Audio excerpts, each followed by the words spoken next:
I stared at my reflection in the mirror, the lights around it casting harsh shadows across my face.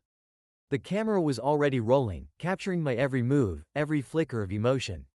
In the earpiece, the producer's voice buzzed, counting down the seconds until we went live for another episode of Life with Zach and Betty. Just another day of smiles, rehearsed lines, and drama for the cameras. But today was different. Today, everything would change. As I adjusted my collar, I couldn't help but replay the events that led to this moment. It started a few weeks back, small things at first. Betty had always been busy, our schedules were insane, but her late-night calls, the sudden work emergencies, and those secretive meetings with Steve, our manager, started happening way too often. I wanted to trust her. I really did, but something in my gut told me she was hiding something, someone. One evening, when she left her laptop open, I found it. A string of messages. Intimate, personal, and clearly not meant for me to see. Between her and Steve, my hands shook as I scrolled through, each word hitting like a punch to the gut. It was right there in black and white. Betty, the woman I'd built my entire life with, was cheating on me with the guy who managed our careers. I could have confronted her right then and there, thrown the laptop across the room, demanded answers, maybe even packed my bags. But where's the satisfaction in that? We weren't just a couple. We were the couple, America's sweetheart pair, a reality TV sensation. Our entire lives were out there, raw and exposed, for the world to see. And if she was going to destroy what we had, then I'd make sure the world watched her do it. That's when the idea hit me. A real moment. That's what the producers always called it when things got too scripted, too fake. Give us a real moment, Zach. Make the audience feel something. Well, today they were going to get it. I pitched the idea of a special episode where Betty and I would discuss the future of our show. What's next for us, the exciting new deals on the horizon. Of course, she bought it. Why wouldn't she? After all, she thought she was in control, juggling me and Steve like some puppet master. But today, the strings would snap. I glanced across the studio at her. She was laughing with one of the makeup artists, completely unaware of what was coming. I swallowed the bile rising in my throat and smiled. She had no idea this was her last performance. All right, we're live in 5, 4, 3. The producer's voice faded as the cameras panned toward me. I plastered on my usual charming grin. Hey there, everyone. Welcome back to Life with Zach and Betty. Today, we've got something really special lined up. We're going to talk about the future, where we're headed, what's next for our show, and what you, the fans, can look forward to. Betty smiled, that perfect, TV-ready smile she always gave when the spotlight was on her. But I saw the cracks, the slight twitch of her lip, the way her eyes darted just a bit too nervously toward the crew. She wasn't ready for this. I leaned forward in my chair, keeping my voice calm, casual. You know, Betty, we've been through a lot together. Highs, lows, everything in between. But if there's one thing I've learned, it's that trust is everything, both on camera and off. Her smile faltered for a split second. I had her. You're right, Zach, she replied, her voice a little too smooth, too rehearsed. Trust is what makes this all work. I nodded slowly, my gaze locked on hers. Yeah, it really is. And when that trust gets broken, well, it changes everything, doesn't it? Betty blinked, her confusion flickering behind those perfectly mascaraed lashes. She opened her mouth to say something, but I didn't give her the chance. How do you think our audience would feel, I said, my voice hardening just enough for the tension to spike in the room, if they knew that the woman they've been watching all these years, the one they idolize, has been lying to them? A ripple of unease spread through the crew. Betty's smile dropped entirely now, her eyes wide, like a deer caught in headlights. I leaned back in my chair, my heart pounding but my voice steady. What if they knew you've been cheating on me with Steve? The silence was deafening. Betty froze, her face drained of color as the words hung in the air like a bomb waiting to explode. And just like that, the real moment had begun. The silence in the studio was suffocating, thick and electric, like the calm before a storm. Betty's face, once carefully composed, shattered into shock. Her wide eyes darted around the room, desperately searching for an escape, but there was none. The cameras, the crew, the world, everyone was watching. I felt a twisted satisfaction knot in my chest. I had her exactly where I wanted. But this wasn't over. Not yet. Zach, what are you talking about? Her voice cracked, trembling under the pressure. She forced a laugh, but it sounded hollow, false. This is some kind of joke, right? I leaned forward, my elbows resting casually on my knees, keeping my tone calm, almost conversational. Oh, it's no joke, Betty. Not to me, not to Steve, and it definitely won't be to the fans when they see this. The producer's voice buzzed in my ear, frantic now. Zach, cut this. We can't air. I yanked the earpiece out and tossed it aside, my eyes never leaving Betty's. There was no going back. I wasn't about to let some studio execs cover this up for the sake of ratings. This was my show now. Betty's lips trembled as she tried to keep control. Zach, let's talk about this later, okay? Off camera. This isn't. No, I cut her off sharply. We're talking about it now. Right here. In front of everyone. You want to pretend our lives are open for the world to see? Fine. Then let them see everything. Her face paled, and I knew she was struggling to keep up the facade, but the cracks were spreading fast. She had no script, no clever lines to fall back on. For the first time in years, Betty was completely exposed. Let me help you out, I said, reaching into my jacket pocket and pulling out the printed messages I had found. I held the papers up for the camera, making sure everyone at home could see the damning evidence. These are your texts, Betty. With Steve, late-night meetings, sweet little nothings, and all those plans to meet up behind my back. I could feel the tension in the room shift as the crew watched, wide-eyed, unsure of whether to keep rolling or shut everything down. But no one moved. This was too good for them to look away. Betty's hands shook as she reached out, as if trying to grab the papers from me, but I pulled them back, smirking. Don't worry, I've got more where these came from. Enough to make sure everyone knows who you really are. Her voice dropped, low and panicked now, no longer playing for the cameras. Zach, please, don't do this.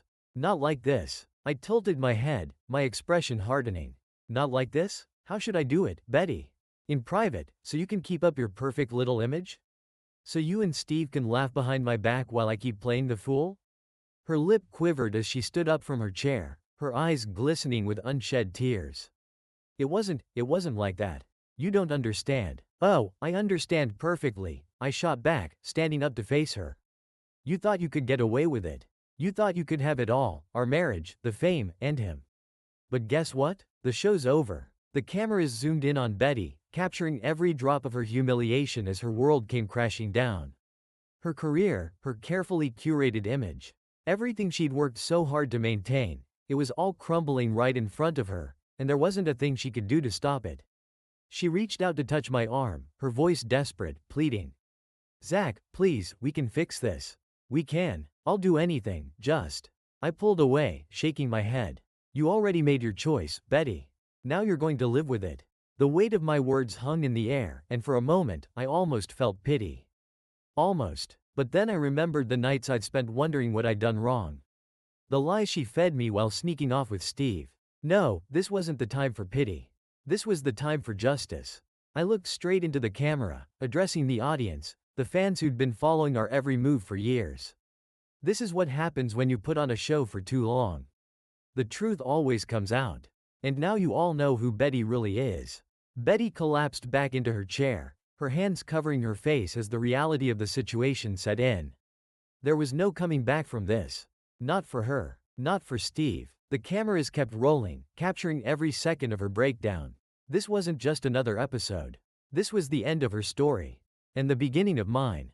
The crew was frozen, unsure of what to do next. The air was thick with tension, the kind you could feel in your bones.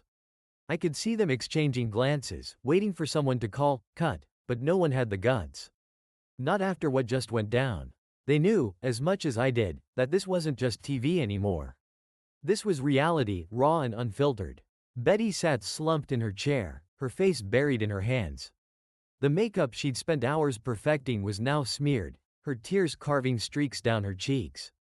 The confident, camera-ready version of her had evaporated, leaving behind a broken, humiliated shell. I could have left it there. I could have walked away, satisfied that I had done what I came to do. But something in me wasn't ready to let go yet. The rage that had been simmering for weeks still boiled just beneath the surface. And I wasn't done with her. Not by a long shot. Tell me something, Betty, I said, my voice cold and calm. Was it worth it? She didn't answer. She didn't even look up. The silence stretched out like a knife's edge between us. I mean, really, I continued, pacing in front of her. All those nights sneaking around, all those lies. You and Steve, plotting behind my back. Did you really think no one would ever find out?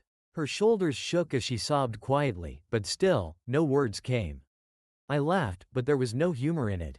What's wrong? You don't have anything to say now? After all that time pretending to be so perfect, so in control, now you're speechless? Finally, she lifted her head, her eyes red and swollen. Zach, I'm sorry. I never meant for this to happen. I stopped pacing, crossing my arms as I looked down at her.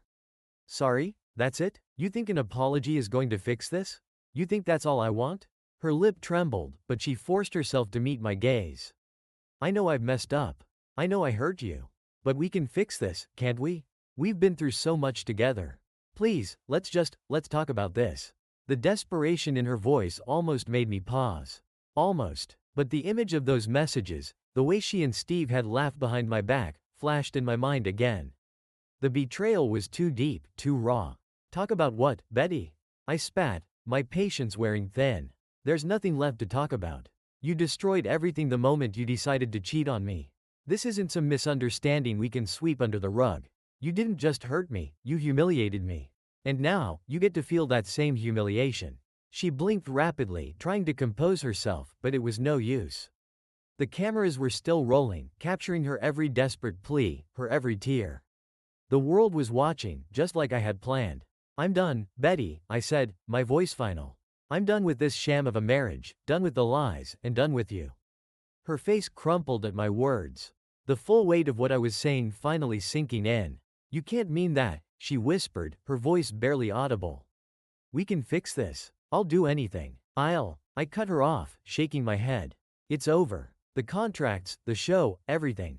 You wanted to play a game, Betty, and now you've lost. It's as simple as that.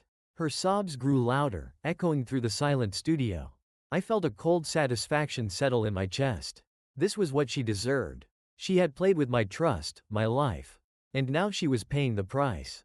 From the corner of my eye, I saw one of the producers finally step forward, his hand hesitating over the cut signal. I nodded, giving him the go-ahead.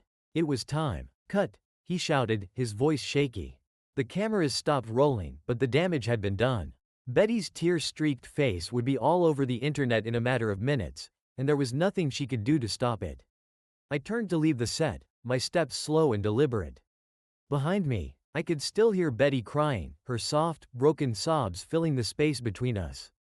For a brief second, I wondered if I should feel something, regret, pity, anything. But all I felt was relief. Relief that it was finally over. As I walked out of the studio, I caught sight of Steve lingering by the back entrance, his face pale and tense. He hadn't been on camera, but he knew his time was up, too. His career, his life, everything was about to crumble alongside Betty's.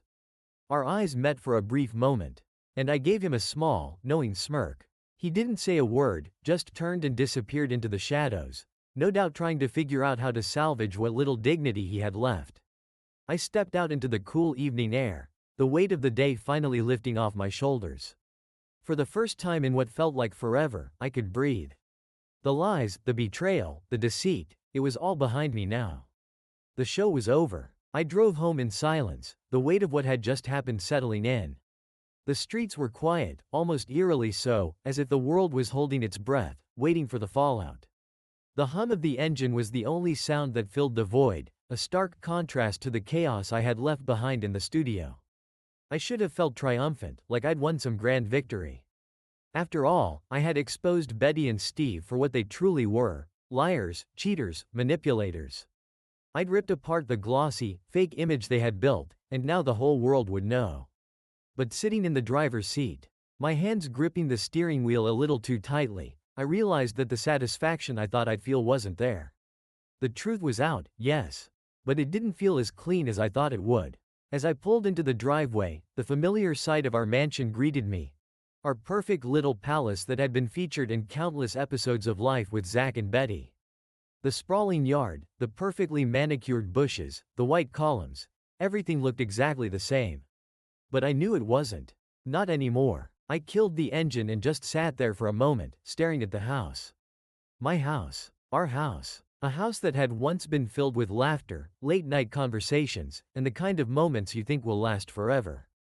Now it was just a reminder of everything that had gone wrong. When I finally stepped out of the car, the cool night air hit me, sharp and refreshing. I walked up to the front door, but as I reached for the handle, my phone buzzed in my pocket. I pulled it out and stared at the screen.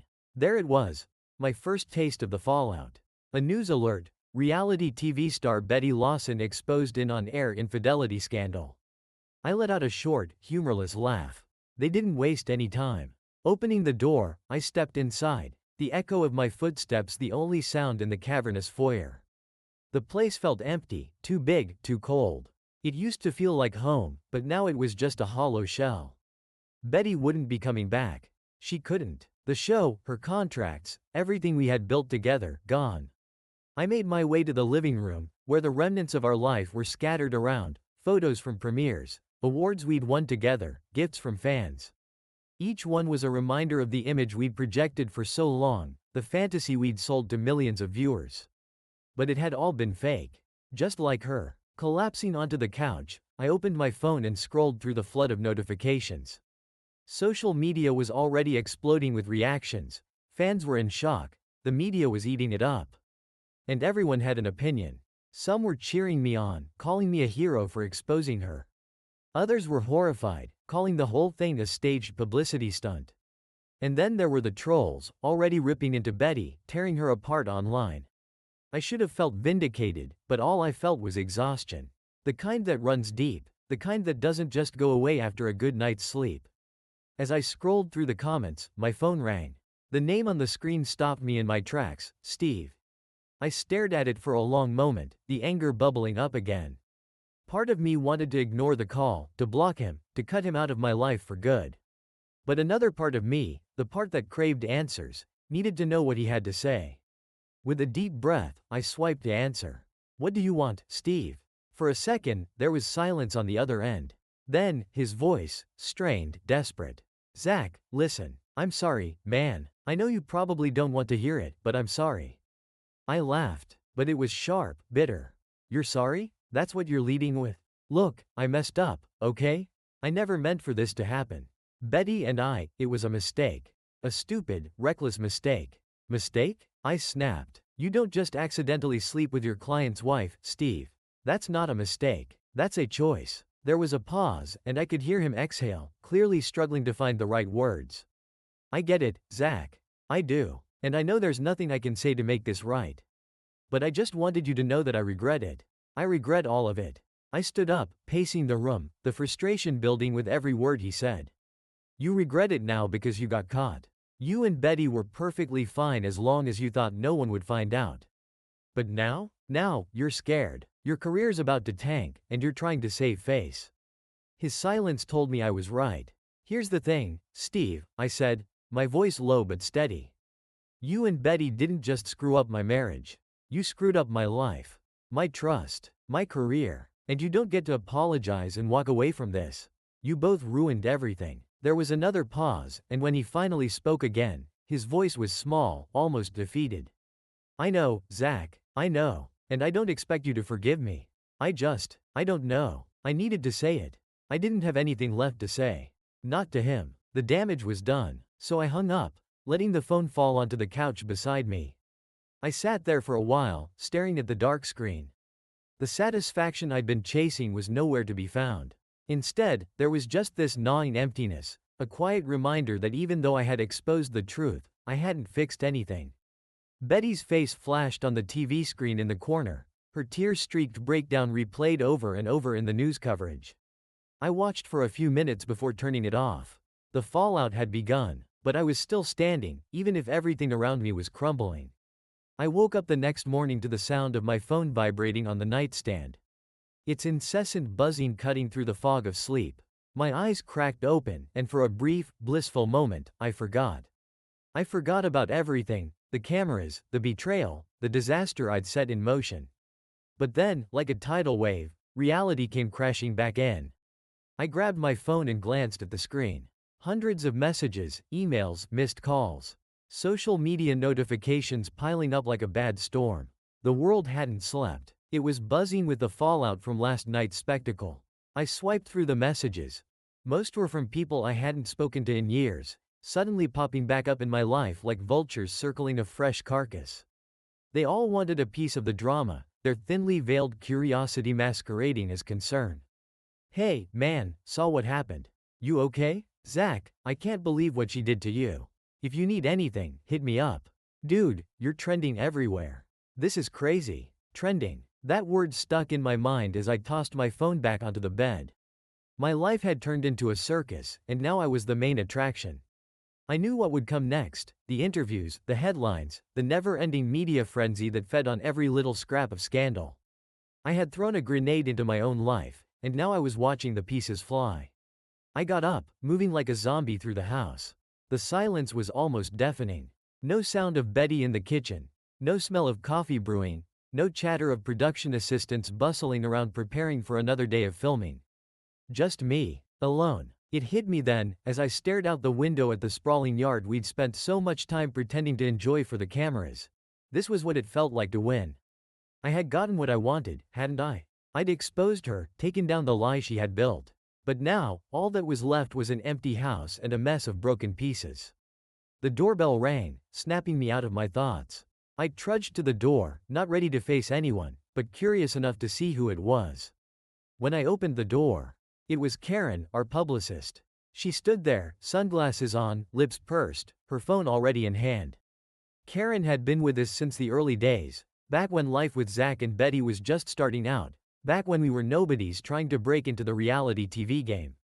"You've really done it this time, Zach," she said, her voice sharp as a razor. She pushed past me into the house without waiting for an invitation.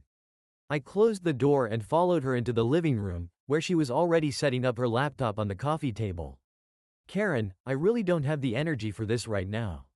She didn't look up. "Too bad. We have a lot to deal with, and sitting around sulking isn't going to fix anything." I flopped onto the couch across from her, rubbing my temples. What now? The show's over. Betty's career is finished. What else could there possibly be to deal with? Karen finally looked at me, pulling her sunglasses off. Her eyes were sharp, focused. "Zach, this isn't just about the show or Betty's career. This is about you. Do you even realize what's happening out there right now?" I raised an eyebrow, leaning back. "I've seen the headlines. People are eating it up." Karen sighed, clearly frustrated. "This isn't just some tabloid scandal that'll blow over in a week.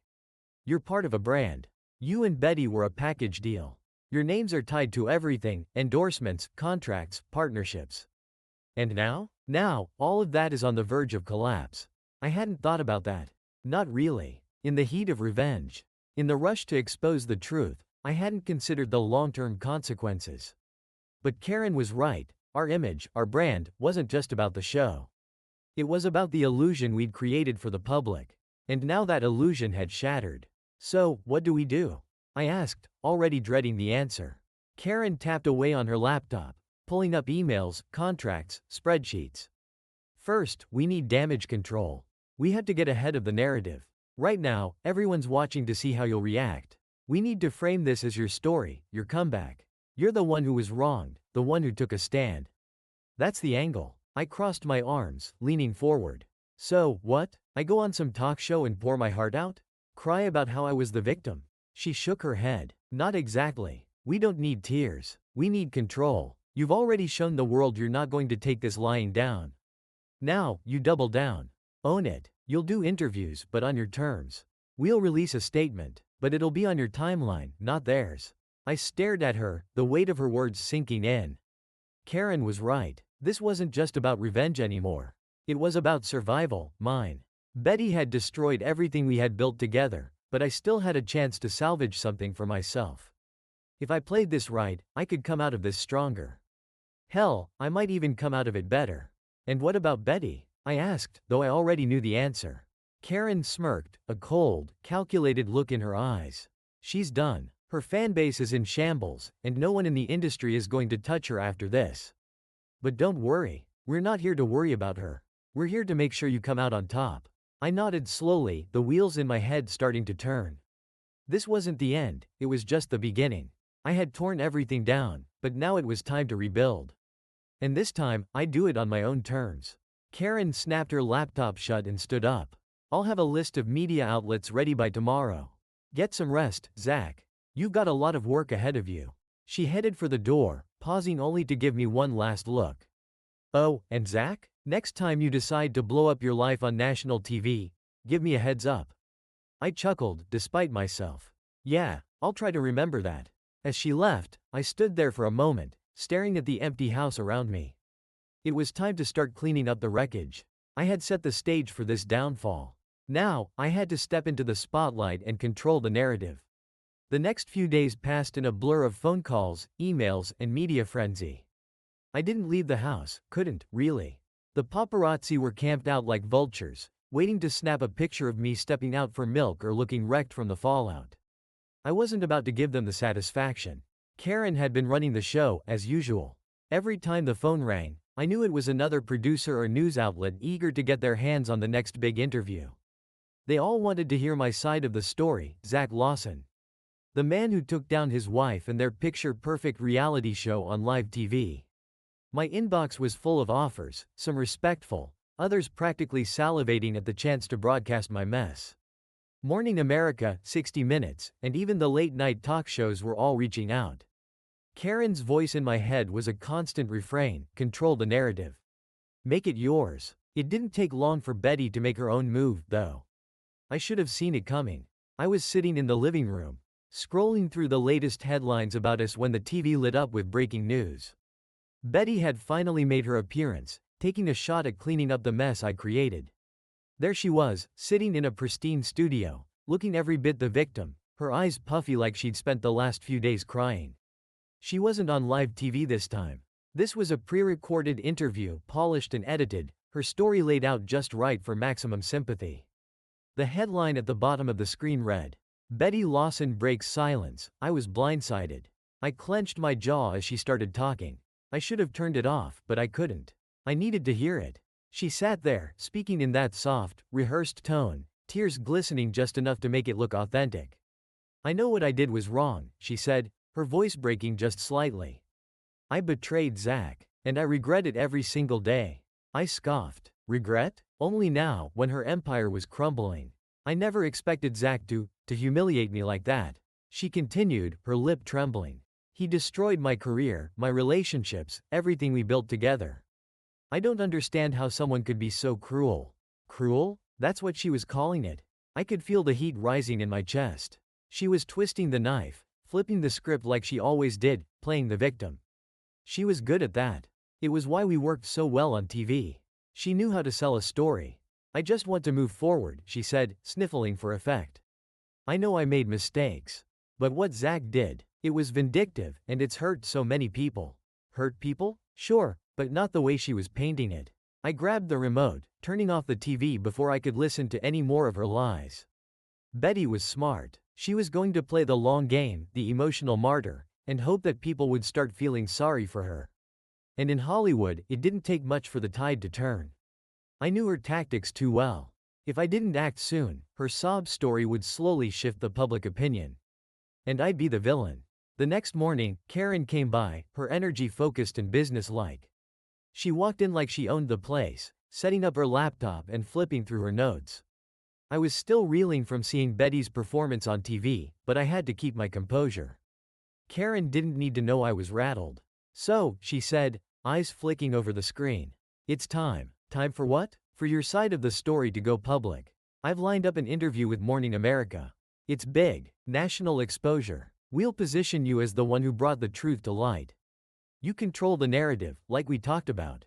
I ran a hand through my hair, still thinking about Betty's little stunt. "Yeah, but she's already out there, painting me as some monster." "How do we counter that?" Karen's eyes flashed. "Easy. We don't respond to her directly. We keep it about you. The hurt husband, the betrayed partner who finally had enough and told the truth. Her pity act won't hold up when people see how level-headed and composed you are. That's what sells, authenticity." It sounded good in theory. I was angry, yes, but I couldn't let that drive me when I went public. Karen had made that clear. I needed to play it smart. I sighed and nodded. "All right, let's do it." 2 days later, I found myself sitting in the studio for my interview. The set was bright, with carefully arranged lighting meant to soften everything. It was strange being on this side of the camera. knowing that millions of people would be watching me, dissecting every word, every expression. But I'd spent years in the spotlight. I knew how to keep control. The host, Diane Walters, a seasoned veteran of the morning show circuit, sat across from me. She greeted me warmly, but I knew her job. She was there to get the story, the juicy details everyone was craving. I had to stay sharp. The cameras rolled and Diane launched in, her voice calm and measured. "Zach, first of all, thank you for being here. I know the last few weeks have been incredibly difficult for you." I nodded, keeping my expression serious. "It's been rough, Diane. But I think it's important to speak up, to set the record straight." She gave me an understanding look, like she was on my side. "You and Betty were the stars of one of the most successful reality TV shows in recent years. You had the perfect life, or at least, that's what it seemed like to the public. What went wrong?" I took a deep breath. This was it, my chance to control the story.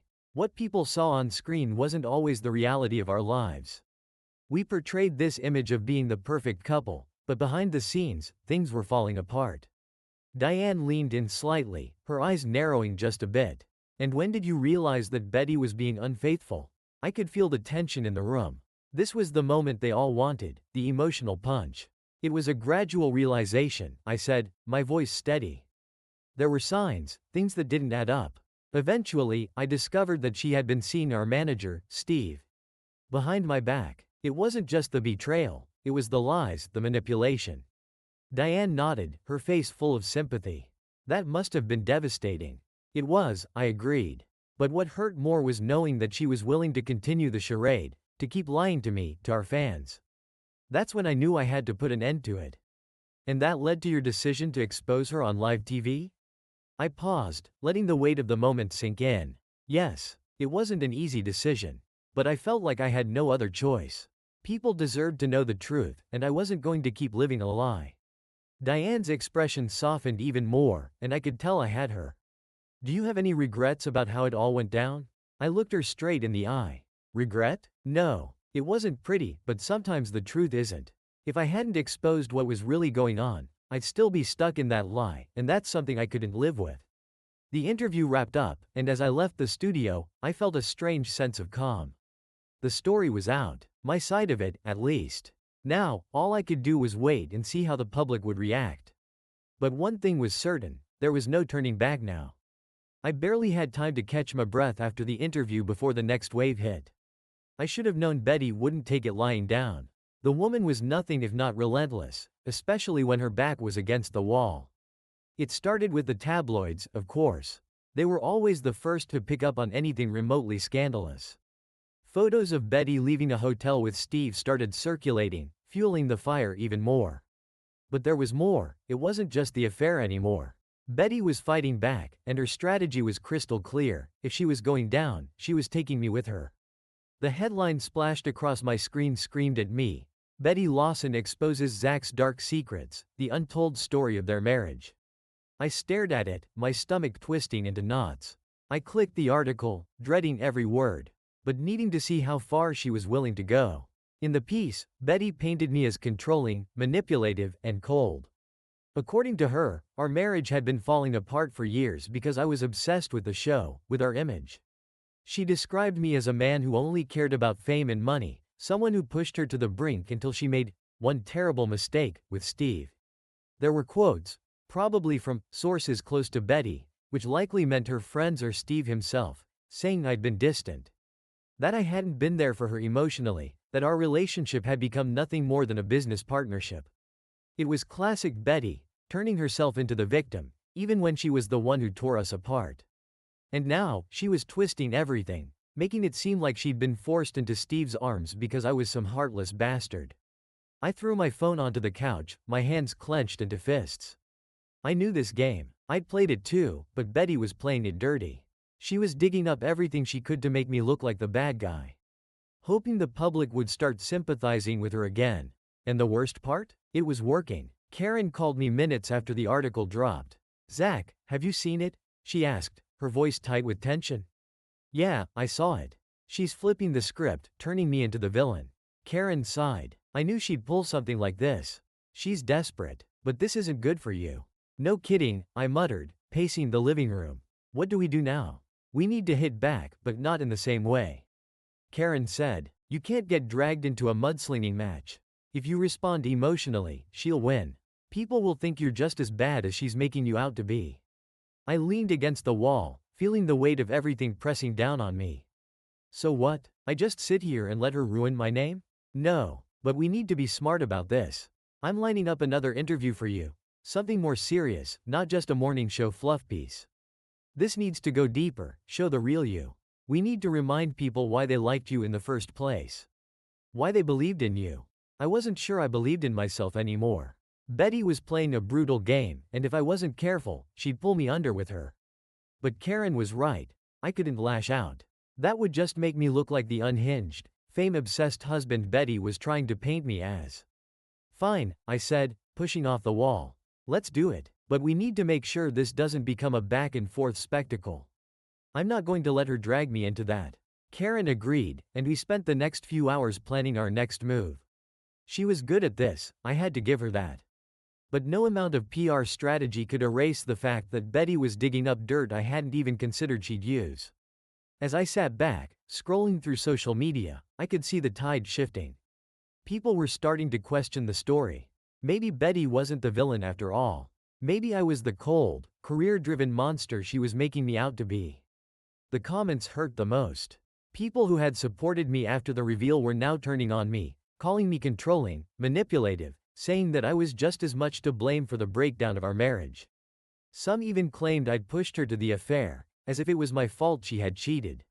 I slammed my laptop shut, the anger boiling inside me. This wasn't how it was supposed to go. I'd exposed her for what she was, and yet here I was, getting dragged through the mud like I was the villain. I needed to take control back. But how? The next day, Karen called again. I've set up an interview with 60 Minutes. This is your chance to really tell your story, Zach. You can't hold anything back. I agreed, though the thought of sitting in front of another camera, bearing my soul for the world to judge, didn't sit well with me. But what choice did I have? Betty had already shown she wasn't afraid to play dirty. If I didn't fight back, I'd lose everything, not just the show, but my entire reputation. The interview was scheduled for the following week, but in the meantime, the media storm kept growing. Every day, new stories emerged, some true, others wildly exaggerated. Betty's camp was feeding the press with just enough juicy tidbits to keep the narrative alive. Zach pushed me away, one anonymous source claimed. Betty tried to save their marriage, but he was too focused on his career. Another headline read, "Behind closed doors, the toxic relationship no one saw." It was like watching a slow-motion train wreck. And no matter how hard I tried to brace for impact, I knew it was coming. But I wasn't going down without a fight. The day of the 60 Minutes interview finally arrived. I walked into the studio, trying to ignore the cameras, the lights, the steady hum of production. I sat down across from the interviewer, a well-respected journalist who didn't play games. This was serious, and I knew I had to be ready for anything. The interview started out easy, talking about the show, about how Betty and I had built our brand. But I knew it wouldn't stay that way for long. "Zach, let's talk about the allegations Betty has made," the interviewer said, leaning in slightly. "She's painted a picture of a marriage that was falling apart long before the affair. What do you say to that?" I took a deep breath, steadying myself. "Look, I'm not going to sit here and pretend like our marriage was perfect. It wasn't. We had problems, like any couple does. But Betty made a choice to lie, to betray me, and to keep up this facade for the cameras. That's what this is really about. And what about her claims that you were controlling? That you were more focused on your career than on your relationship?" I could feel the tension in the room, the weight of the question hanging in the air. This was the moment. I had to be honest, but I also had to be smart. I was focused on our careers, I admitted. We built something together, and I worked hard to make sure it was successful. But that doesn't excuse what she did. It doesn't excuse the lies. The betrayal. I loved her, and I trusted her. And she threw that away. The interviewer nodded, clearly satisfied with my answer. But I wasn't done yet. Betty can say whatever she wants to paint herself as the victim. But at the end of the day, she's the one who cheated. She's the one who lied. And I'm not going to let her rewrite history to make herself look better. The rest of the interview went smoothly, but I knew it wasn't over. Not by a long shot. The media storm would keep raging, and Betty would keep fighting. But now, I was ready. I was in control. And I wasn't backing down. The day after the 60 Minutes interview aired, it felt like the entire world was watching me. The response was immediate and intense. The public was torn. Some sympathized with me, seeing my interview as a heartfelt and honest response to Betty's dramatics. Others, however, were adamant that I was just another manipulative celebrity trying to save face. Karen and I had been fielding calls nonstop. The media was relentless, but it was the social media backlash that stung the most. People were posting their opinions, memes, and hot takes, and the commentary ranged from supportive to downright vicious. "Zach, this is going to be a rough ride," Karen said during one of our strategy sessions. "The interview was strong, but Betty's still out there fighting, and she's got her supporters. We need to keep the momentum going, but we also need to manage the narrative." I rubbed my temples, feeling the weight of the situation. "Yeah, I get that. But it's like every time I take one step forward, Betty takes 2 steps back with her counterattacks." Karen nodded. "She's trying to keep you off balance. But we can use that. We need to stay focused, keep our messaging consistent, and let the public see who's really telling the truth." The next few days were a whirlwind of interviews, press conferences, and public appearances. It was exhausting, but Karen was a pro at handling these situations. She kept me on track, making sure I stayed composed and delivered the right messages. Then came the tipping point. A new exposé was published online, this one more damning than the rest. It was a detailed account of the private lives of both Betty and me, complete with intimate details and personal correspondences. The source was anonymous, but the claims were outrageous. Allegations that Betty had been coerced into the affair, that I had been emotionally abusive, and even that our entire marriage had been a lie from the start. I could barely believe my eyes as I read through it. The story was filled with half-truths and distortions, but it was well written and convincing enough to make people question everything they thought they knew. Karen's face was grim when she called. "Zach, this new article is a game changer. We need to respond quickly." I felt a surge of frustration. How can we respond to something that's clearly a hit piece? They're not even using reliable sources. "That's why we need to address it head-on," Karen said. "We'll have to do a press conference. Clear the air, debunk the false claims, and reinforce your side of the story. This is the only way to regain control." I agreed, though the thought of facing the media again was daunting. The press conference was set for the next day, and Karen and I spent the evening preparing. We drafted statements, practiced answers to likely questions, and made sure our talking points were airtight. The day of the press conference arrived, and I walked into the room with a sense of grim determination. The media was packed in tight, their cameras flashing as I took my place at the podium. I scanned the crowd, noting the mix of familiar faces and new ones, all eager to see what I had to say. Karen stood beside me, her presence a comforting anchor. She gave me a nod, signaling that it was time to begin. "Good afternoon," I said, my voice steady. "I'm here today to address the recent allegations made against me and to set the record straight." The room was silent, every reporter poised with their pens and microphones. "I've seen the article that's been circulating, and I want to be very clear," I continued. "The claims made in that piece are false. They are a distortion of the truth, and they do not represent what actually happened. The article is filled with inaccuracies and fabricated details, and it is part of an ongoing attempt to discredit me and my side of the story." A murmur of interest rippled through the room. I could see reporters exchanging glances, their attention fully on me. "I want to address a few specific points," I said, holding up a prepared statement. "First, the claim that I was emotionally abusive is completely unfounded. I have always been committed to my relationship with Betty, and any issues we had were not a result of any sort of abuse on my part." I paused, letting my words sink in. Second, the idea that our marriage was a lie from the start is absurd. We had our problems, but we were honest with each other, and our relationship was real. The affair Betty had with Steve was a betrayal, and no amount of twisting the facts will change that. The reporters were scribbling furiously, their questions already forming. I knew they would be coming soon, but I was ready. "I will not stand by while my character is attacked and my reputation is dragged through the mud," I said, my voice rising slightly. "I've worked hard to build my career and my public image, and I will continue to fight for the truth. I ask that everyone take a step back and consider the facts before jumping to conclusions based on sensationalized reports." With that, I opened the floor to questions. The reporters were quick to fire off inquiries, probing into every aspect of the scandal. I answered as best as I could, sticking to my talking points and maintaining my composure. As the press conference wrapped up, I felt a mixture of relief and apprehension. I had done my best to counter the false claims and present my side of the story, but the media's response was unpredictable. Some outlets would likely pick up on my statements and report them accurately, while others would continue to sensationalize the drama. The fallout from the press conference was swift. The media coverage was a mix of supportive and critical. Some praised my forthrightness and integrity, while others accused me of trying to save face. It was clear that the public was still divided, and the controversy was far from over. But amidst the chaos, I started to see a shift. The tide was turning slowly. More people began to question the validity of the anonymous exposé, and some started to rally behind me, seeing through the smoke and mirrors that Betty and her supporters were putting up. Karen kept me updated on the shifting landscape. "We're seeing more positive feedback now," she said during one of our check-ins. "People are starting to recognize the inconsistencies in Betty's story. It's not over yet, but we're making progress." I nodded, feeling a glimmer of hope.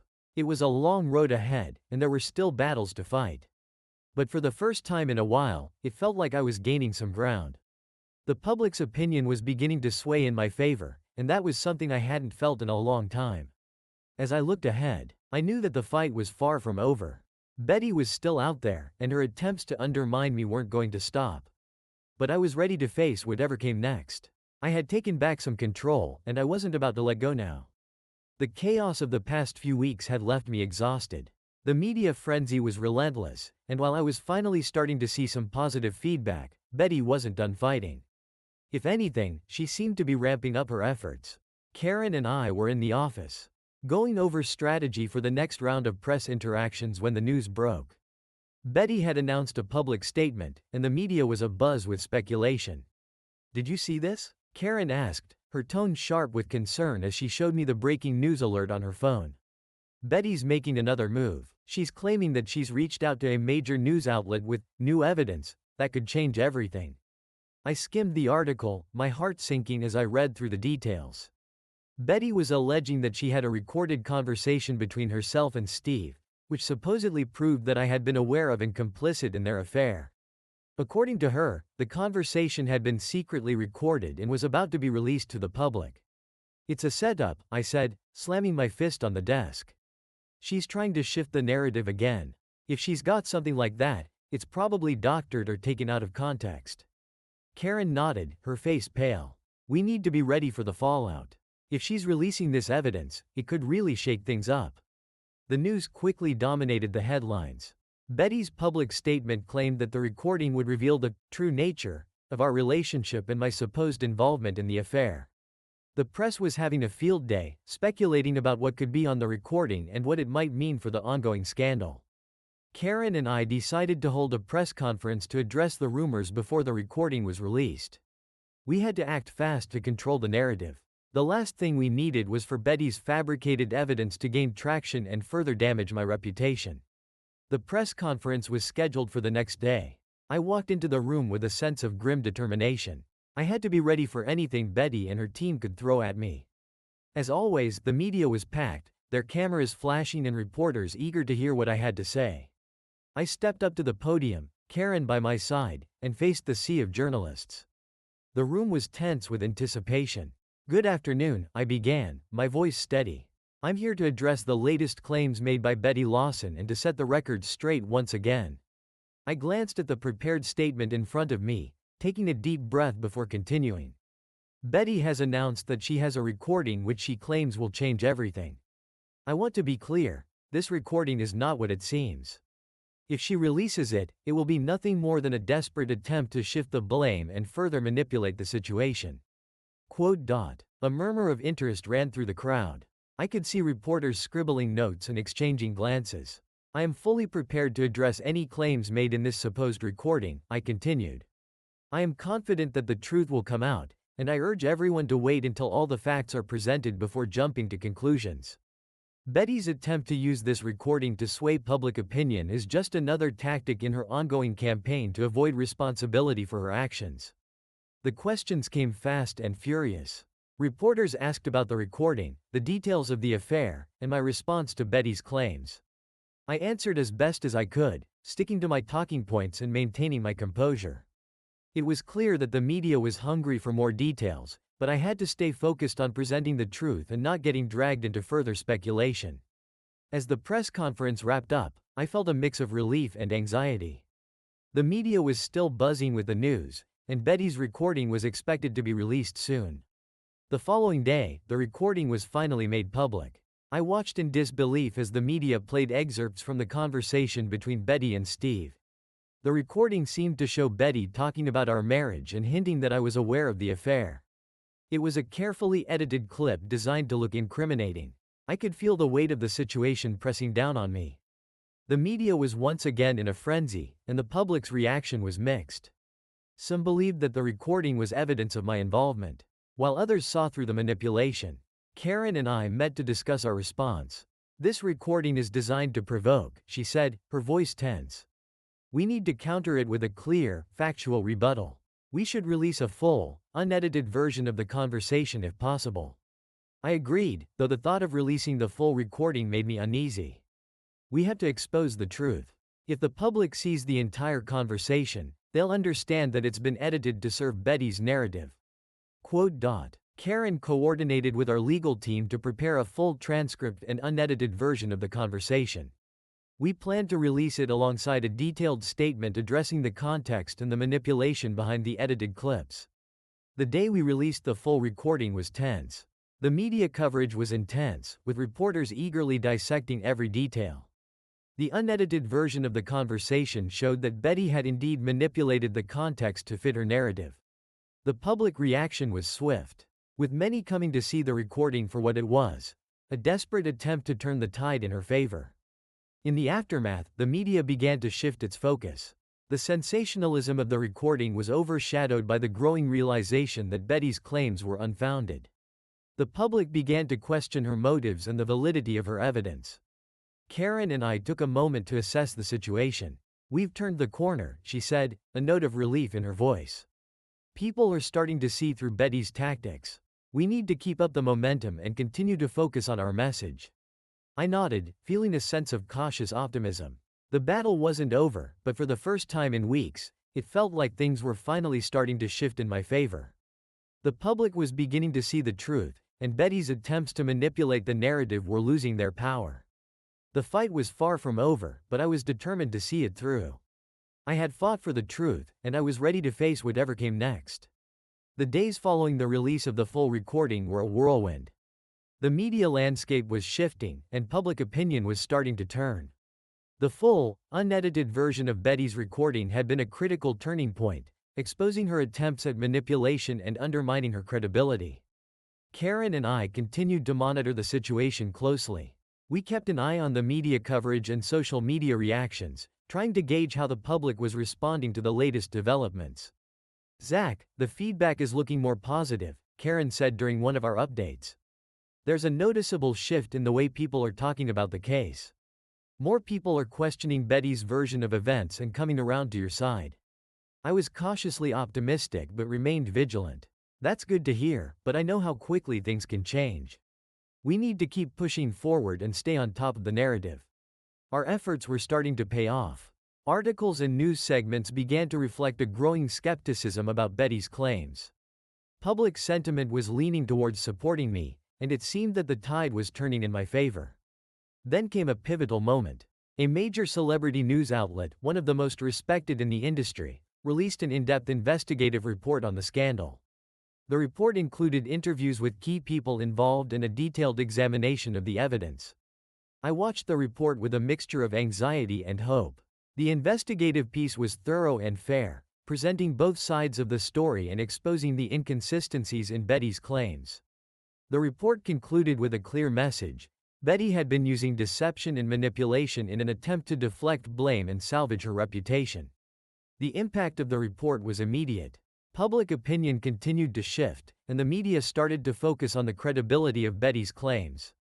The coverage became less about sensationalism and more about the facts of the case.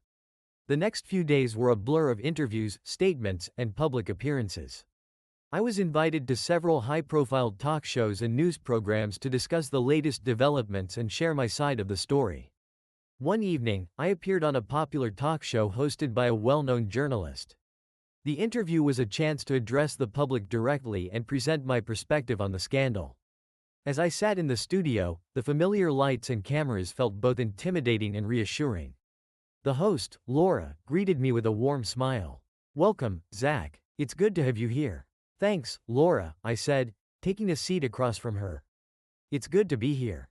Laura wasted no time diving into the questions. "Let's start with the latest news.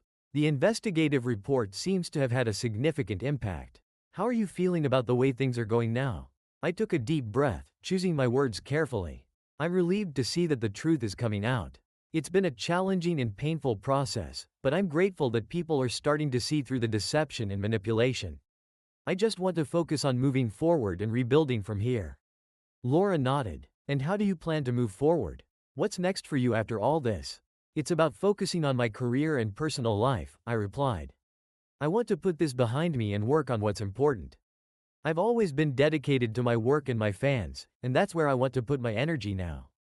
The interview went smoothly, and I felt a sense of relief as I left the studio.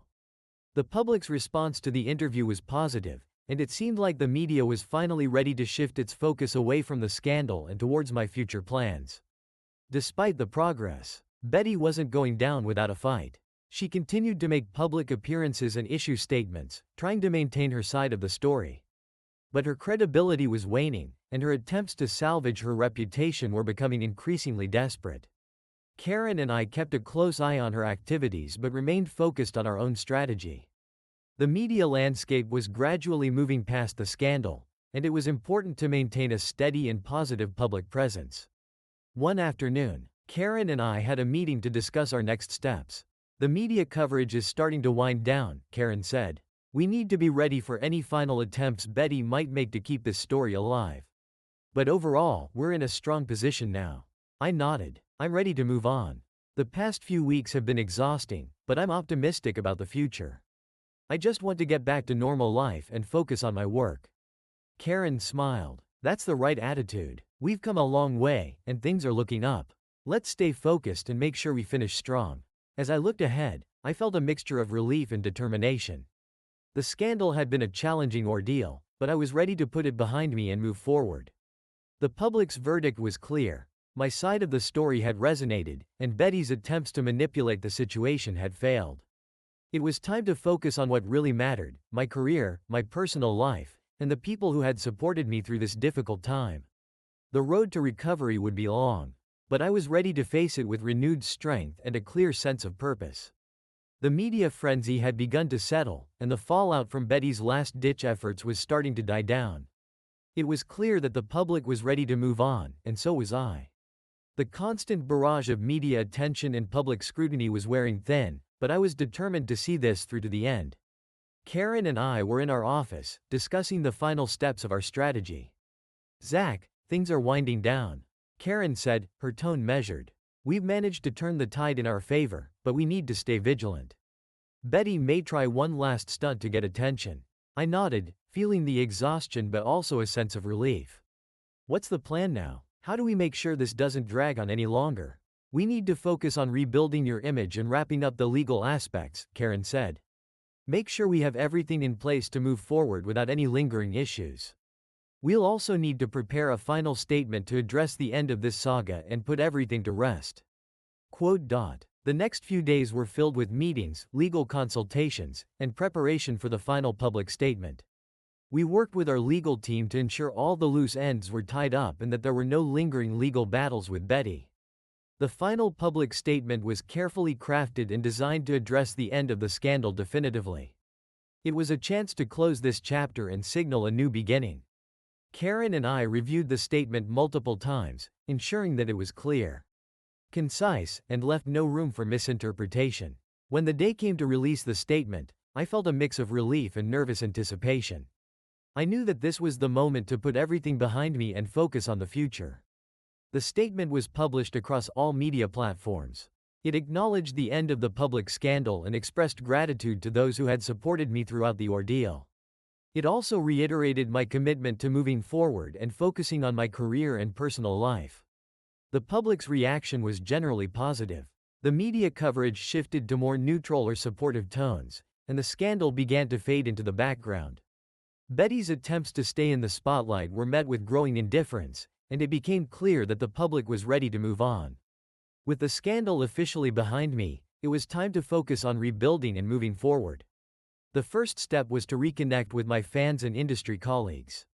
I began making public appearances, participating in interviews, and working on new projects. One of the first major events was a charity gala that I had been involved with for years.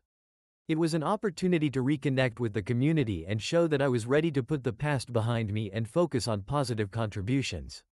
The gala was a success, and the support I received from fans and colleagues was overwhelming. It was a reminder of the positive aspects of my career and the importance of moving forward with a renewed sense of purpose. As I settled back into my routine, I felt a growing sense of optimism. The scandal had been a difficult and challenging experience, but it had also taught me a lot about resilience and the importance of staying true to oneself. Karen and I continued to work closely, focusing on new projects and opportunities. We discussed future plans and strategies for maintaining a positive public image. It was a time of rebuilding and growth, and I was ready to embrace it. I had learned to navigate the complexities of public life and media scrutiny. The experience had been a harsh lesson, but it had also strengthened my resolve and reaffirmed my commitment to my career and personal life. The final chapter of the scandal was closing, and a new chapter was beginning. It was a time for renewal and moving forward, and I was ready to embrace it with a clear mind and a determined spirit. The road ahead was filled with possibilities, and I was eager to explore them. The past few months had been a roller coaster, but I was confident that the future held great opportunities. With the support of my fans, colleagues, and the lessons I had learned, I was ready to face whatever came next with renewed strength and optimism. As the media storm settled and I began to focus on rebuilding my career and personal life, I thought I had seen the last of Betty and the chaos she brought. The public interest in the scandal had waned, and my life was slowly returning to a semblance of normalcy. I was determined to move forward and put the past behind me. One evening, as I was preparing for an upcoming charity event, Karen walked into my office with a serious expression. "Zach, we need to talk," she said, her tone indicating that something important had come up. I looked up from my paperwork, sensing the gravity of the situation. "What's going on?" Karen took a seat across from me and handed me a folder. "I just got a call from my contacts in the media. It seems that Betty is planning something big, something that could potentially affect everything we've worked to rebuild." I opened the folder and scanned the documents inside. It appeared that Betty had scheduled a high-profile interview with a well-known talk show host. The interview was set to air in a prime time slot, and it was clear that Betty intended to use it as a platform to make a major statement. "Is this a last-ditch effort to stay relevant?" I asked, trying to keep my emotions in check. "What's her angle this time?" Karen nodded. "It seems like she's planning to address the entire scandal again, but with a new twist. She's hinted that she has new evidence or revelations that could shake things up." I felt a knot form in my stomach. The idea of Betty making a comeback and potentially stirring up trouble was unsettling. "We need to be prepared," I said. "We can't let her use this opportunity to undermine everything we've achieved." Karen agreed, and we began to strategize. We prepared a response plan to address any new claims or revelations Betty might make. The focus was on staying calm, factual, and transparent, ensuring that any new information was met with a clear and well-prepared rebuttal. The day of Betty's interview arrived, and I watched it with a mix of apprehension and curiosity. The interview was conducted by a prominent host known for her tough questions and no-nonsense approach. Betty appeared composed and confident, and I knew that her goal was to make a strong impact. The interview began with Betty discussing her perspective on the scandal and her experiences. As expected, she tried to paint herself as a victim and criticized the media coverage and my response to the affair. But it was the second half of the interview that caught my attention. Betty made a shocking revelation. She claimed that she had been in contact with a private investigator who had uncovered new evidence about the scandal. According to Betty, this evidence would completely exonerate her and prove that the entire affair had been a setup orchestrated by someone with ulterior motives. My heart raced as I listened to her claims. The new evidence she was referring to was presented as documents and photographs that were meant to cast doubt on my involvement and portray her as the real victim in the situation. Karen and I immediately began to analyze the new evidence. We worked with our legal team to assess its validity and prepare a response. The documents and photographs seemed to be heavily edited and lacked credibility. We conducted our own investigation and found inconsistencies and inaccuracies in Betty's claims. Our response was carefully crafted. We issued a public statement addressing the new evidence and providing a detailed explanation of why it was unreliable. We also released supporting documents and evidence to counter Betty's claims and reaffirm our position. The media coverage of Betty's interview was intense, but our response was swift and effective. The public's reaction was mixed, but it became clear that Betty's new claims were not convincing. The media began to focus on the inconsistencies in her evidence, and public interest in the scandal began to wane once again. As the dust settled from the latest media storm, I took a moment to reflect on the entire ordeal. The experience had been exhausting and emotionally draining, but it had also taught me valuable lessons about resilience, strategy, and the importance of staying true to oneself. Karen and I continued to work together, focusing on new projects and opportunities. The scandal was fading into the past, and we were determined to move forward with a renewed sense of purpose. The unexpected twist of Betty's latest attempt to stay in the spotlight had been a challenge, but it was one that we had navigated successfully. With each passing day, it became clearer that the past was behind us, and the future held new possibilities. As I looked ahead, I felt a renewed sense of optimism. The road to recovery had been long and difficult, but I was ready to embrace the future with confidence. The lessons learned and the support received had strengthened my resolve, and I was eager to move forward and focus on what truly mattered. The next chapter of my life was waiting, and I was determined to make the most of it. With the past behind me and a clear vision for the future, I was ready to face whatever came next with strength and optimism. The weeks following the fallout from Betty's latest media stunt were a time of adjustment and renewal. The public interest in the scandal had diminished, and it was clear that people were ready to move on. I was focused on rebuilding my career and personal life, determined to put the past behind me and embrace the opportunities ahead. Karen and I were deep into planning new projects and re-establishing my public image. The focus was on positive, forward-thinking initiatives that would help me reconnect with my fans and industry colleagues. It was time to shift the narrative and turn this challenging period into a period of growth and success. One afternoon, as Karen and I were brainstorming ideas for a new charity campaign, I received an unexpected phone call.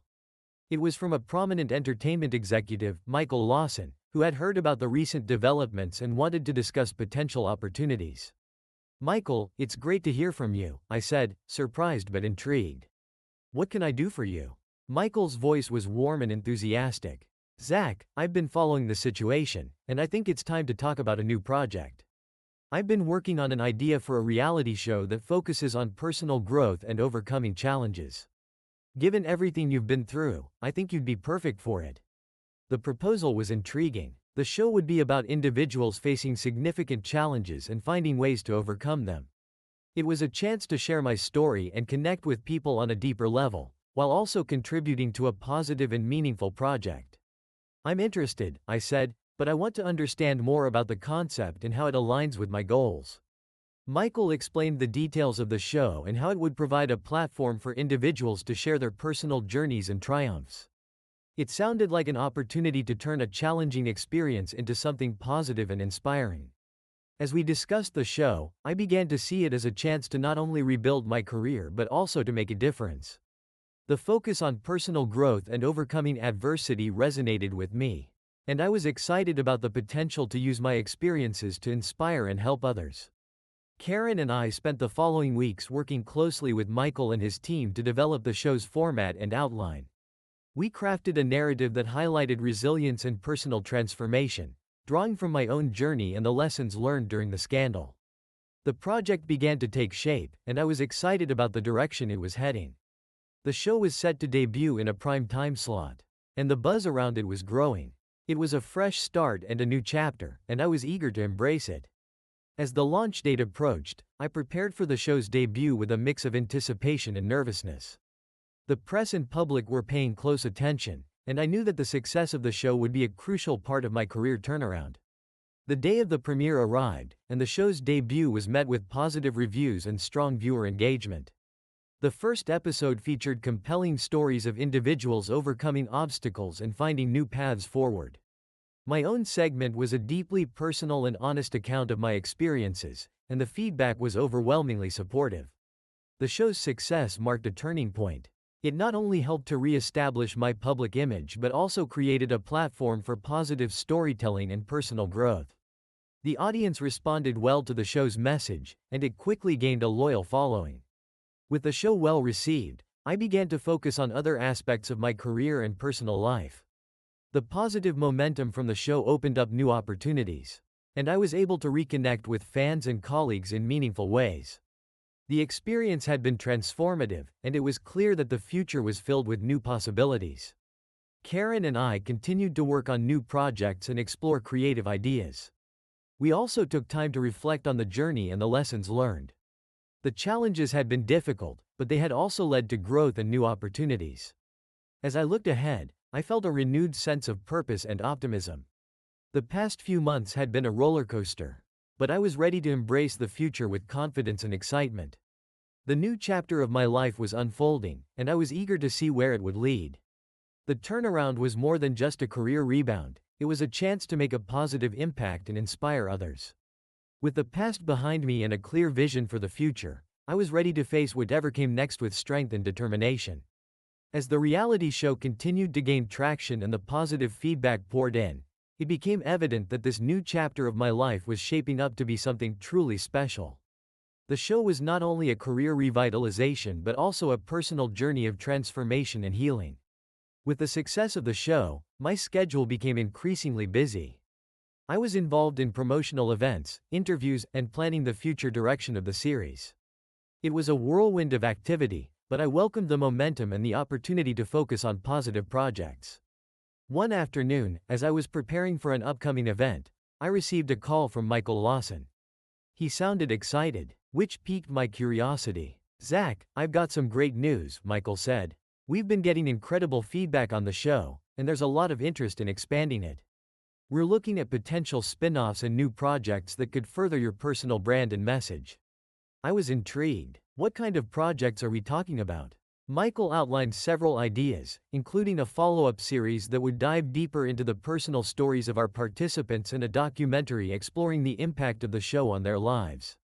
There were also discussions about collaborations with other high-profile individuals and organizations focused on personal development and philanthropy.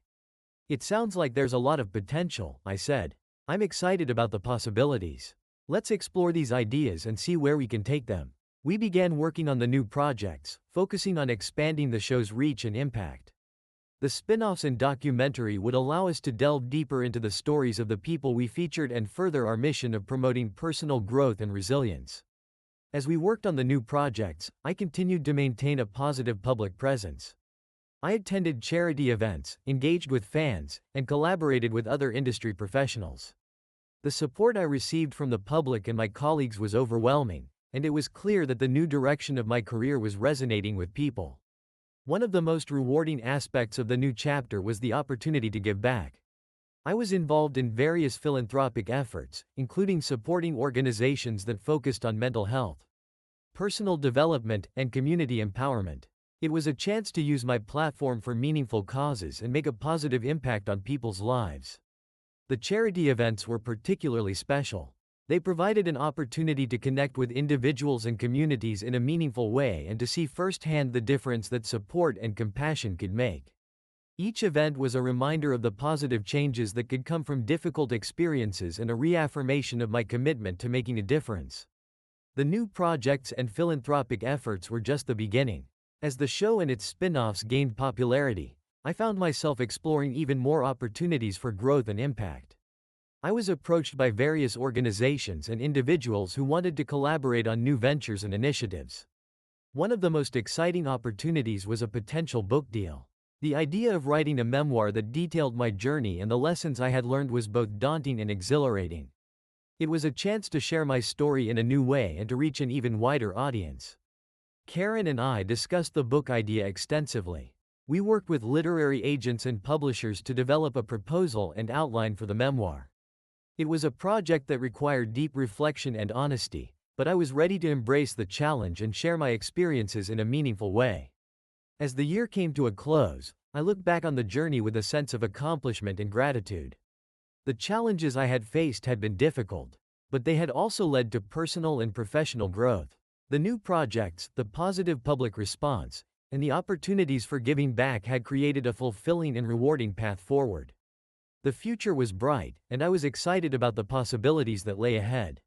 With the support of Karen, Michael, and the many people who had stood by me, I was ready to embrace the next chapter of my life with confidence and optimism.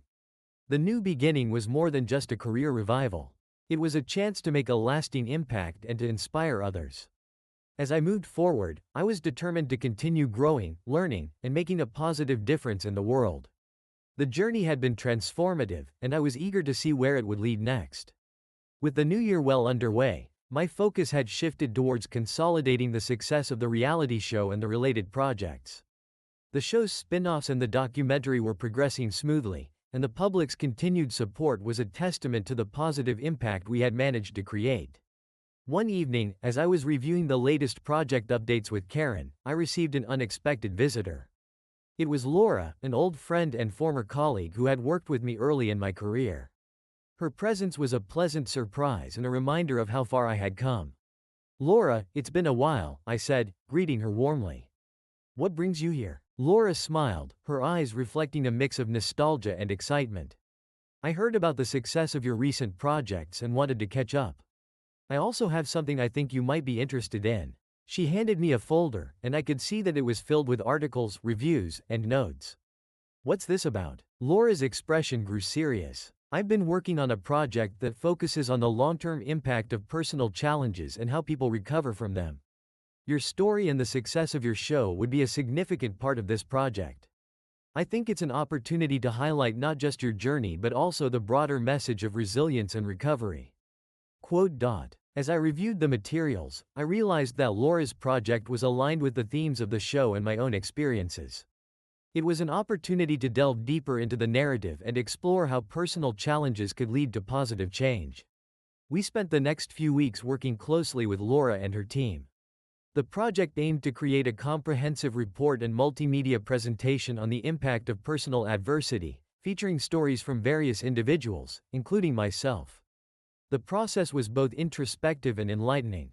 I participated in interviews, shared insights from my journey, and collaborated with other participants to create a compelling and impactful narrative. The project was not just about my story but also about the broader message of hope and resilience. As the project took shape, I could see how it complemented the work we were doing with the reality show and other initiatives. It was a chance to provide a deeper understanding of the themes we had been exploring and to reach new audiences with a message of empowerment and growth. The launch of Laura's project was a significant milestone. The presentation was well received and generated a lot of positive attention. It was featured in various media outlets and received praise for its thoughtful and inspiring approach. The success of the project reaffirmed the importance of the message we were sharing. It was a testament to the power of personal stories and the impact they could have on others. The feedback from the public and media was overwhelmingly positive, and it was clear that our efforts had made a meaningful difference. As the project concluded, I took a moment to reflect on the journey. The path from the scandal to this point had been filled with challenges, growth, and transformation. It was a reminder of how far I had come and the positive impact that could arise from even the most difficult experiences. Looking ahead, I was excited about the future. The projects and initiatives we had undertaken were not just about rebuilding a career but also about creating a lasting impact. The success of the reality show, the new projects, and Laura's presentation were all part of a broader vision for positive change. Karen and I continued to explore new opportunities and ideas. We were focused on expanding our reach and finding new ways to connect with and inspire people. The experience had taught me the value of resilience, creativity, and collaboration. As I embraced this new phase of my life, I felt a renewed sense of purpose and optimism. The journey had brought me full circle, and I was ready to move forward with confidence and excitement. The future held endless possibilities, and I was eager to see where it would lead. The past had shaped me, but it was the future that inspired me.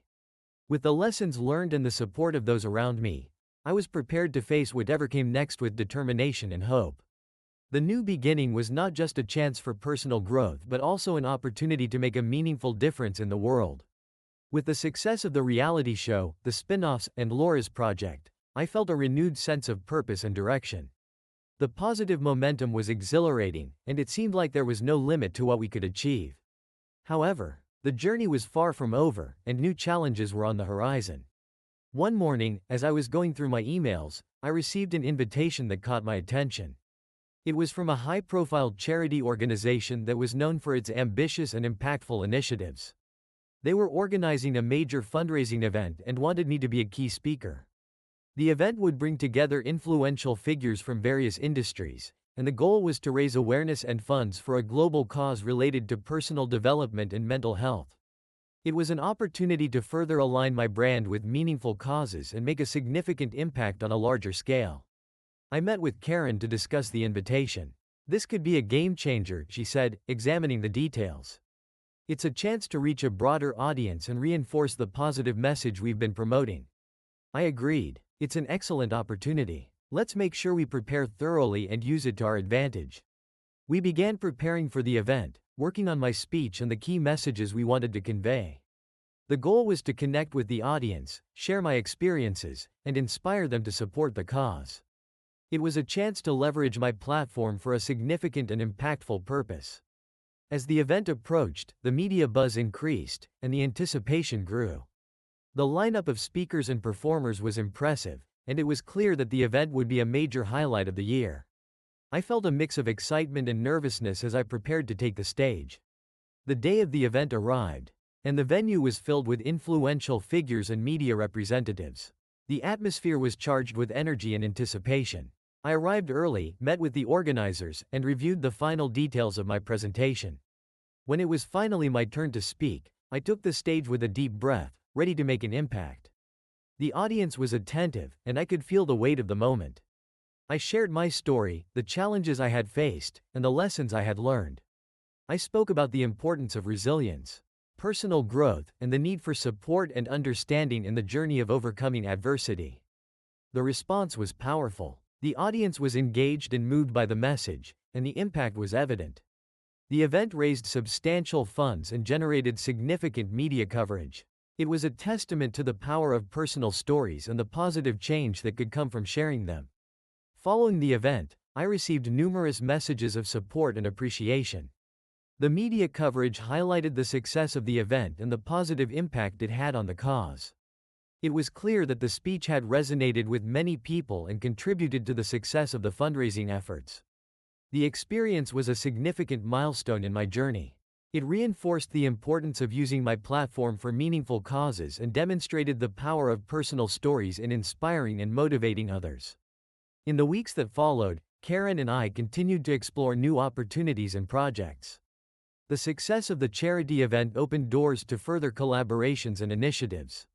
We focused on expanding our reach and finding new ways to make a difference. The experience had been a reminder of the importance of embracing challenges and using them as opportunities for growth and impact. It was clear that the journey was far from over, and there were still many possibilities ahead. As I looked ahead, I felt a renewed sense of determination and optimism. The past had been a period of transformation and growth, and the future was filled with exciting opportunities. With the support of Karen, Michael, and the many people who had stood by me, I was ready to embrace the next chapter with confidence and hope. The ultimate challenge had been a testament to the power of resilience and the impact of using one's platform for positive change. As I moved forward, I was eager to continue making a difference and to see where the journey would lead next. The road ahead was open, and I was prepared to face it with strength and enthusiasm. The months following the charity event and the launch of new projects were filled with a whirlwind of activity and reflection. The success of the event had provided a significant boost to my career and allowed me to continue focusing on positive initiatives. As I settled into this new phase, it was a time for introspection and evaluation of the journey that had brought me here. One quiet afternoon, I decided to take some time for myself. I found a secluded spot in the park near my home and sat down on a bench, allowing myself a moment of peace and solitude. It was a rare opportunity to step back from the constant hustle and reflect on the changes that had occurred in my life. As I looked around, the vibrant colors of the autumn leaves and the gentle rustling of the wind provided a calming backdrop. I thought about the events of the past year, the scandal, the fallout, the resurgence of my career, and the positive impact we had managed to achieve. The scandal had been a defining moment, a turning point that tested my resilience and determination. It had been a painful experience, but it had also led to significant personal and professional growth. The journey from betrayal to recovery had taught me valuable lessons about strength, forgiveness, and the importance of staying true to oneself. The new projects and initiatives had been a crucial part of this transformation. The reality show, the spin-offs, the charity events, and the collaboration with Laura had all contributed to a renewed sense of purpose. It was clear that the challenges I had faced had been catalysts for positive change, and I was grateful for the opportunities that had emerged as a result. As I sat there reflecting, I couldn't help but think about the people who had been part of this journey. Karen had been a constant source of support and guidance. Her dedication and expertise had been instrumental in navigating the complexities of the new projects and ensuring their success. Michael Lawson's involvement had also been a significant factor. His belief in my potential and his innovative ideas had opened doors to new opportunities and helped shape the direction of my career. The collaboration with Laura had provided a platform to share the broader message of resilience and personal growth, further amplifying the impact of our work. It was a reminder that success is rarely achieved alone.